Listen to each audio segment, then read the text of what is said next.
हे सिद्धिदानवनस्पतिभूषणो सर्वकलासंसारकुल्यतस्मा हे गरुडं महाकाय लंबोदरं नमामि नीलनाथपरशुं नीलकण्ठसमानं सारकुल्यतस्मा ओम राधकृष्ण ओम श्री गुरुदेव हे गुरुदेव सुप्रसन्न भव आदर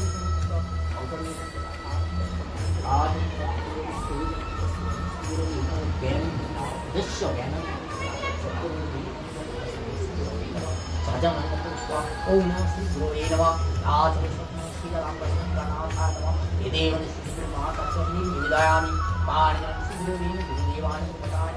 आदर गुरुदेव प्रदाय शंकरनाथ निवेदयामि हे गुरुदेव श्री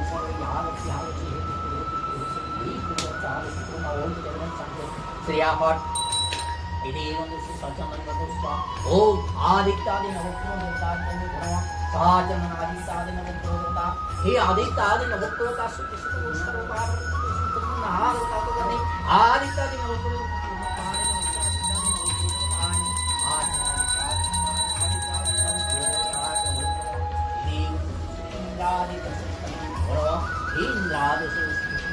सर्वबंधुस्नादेववर्णे इंद्रादेव पंडितानि आनंद सिंहादेव संपत्तिदानि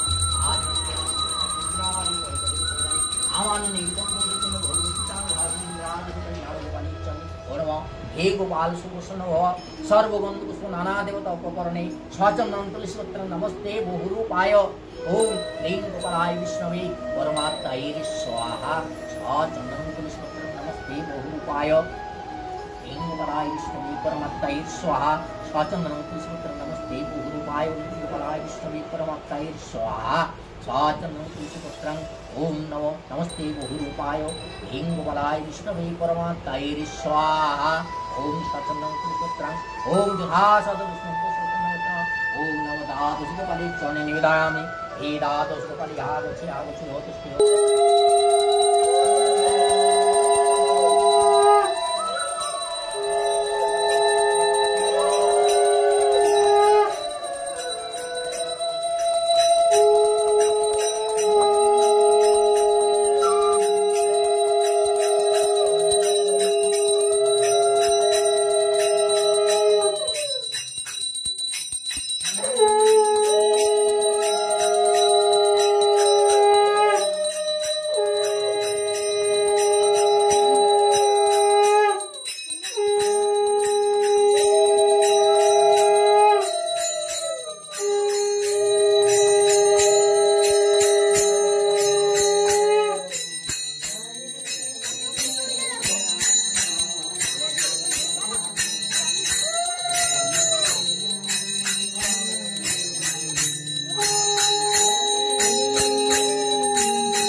Hare Krishna